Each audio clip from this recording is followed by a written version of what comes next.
आज होता रविवार, म्हटलं आता काय करायचं दिवसभर. आम्ही आज सगळे मित्र मिळून कधी पोमाजी रिसॉर्टला गेलतो, की हुरडा पार्टीसाठी फेमस आहे. पण एक दिवस चिक्कूच्या बागेत वेळ घालवला. गेल्या पहिला तुम्हाला कणीस मिळते शिजवलेलं ते खायचं, त्यानंतर लगेच तुम्हाला कांदा भजी पण मिळते खायला. खाऊन झाल्यानंतर काय बागेत फिरायचं निवांत तिकडे तिकडे. तुला म्हटल्यावर काय सुट्टी देते वे, चेष्टा करायचं नुसता. पुढ्यात बघितले दादांनी चिक्कूचा ज्यूस आणलेले, ज्या बागेतल्या चिक्कूचं ज्यूस तुम्हाला मिळतंय, पण बिना केमिकल, नॅचरल आणि विदाऊट शुगर. त्यानंतर जेवण पण होतं, त्यामुळे आम्ही फोटो काढत ते निवांत बसलेलं. तर पण जिमचा किडा काय आमच्या जाईनच, पुलच माराल तो नुसता.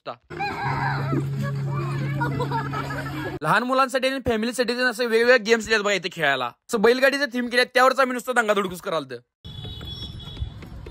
एवढ्या तिकडे चुलीवरच्या गरम भाकऱ्या आणि चपाती चालतं, म्हटलं ते जेवायला जायला लागतंय. एकदम शुद्ध शाकाहारी सगळं जेवण मिळतंय. म्हणजे ठेचा, पिठलं, कोशिंबीर, अंगीची भाजी, शेवगा फ्राय, याची रस्सा, चपाती किंवा भाकरी आणि स्वीट मध्ये गुलाबजामुन मिळते. सो चिक्कूच्या बागेत निवांत वातावरणात जर तुम्ही असं जेवायला का एक नंबर म्हणजे एक नंबर लागतंय. शेतात बसून तर जेवायला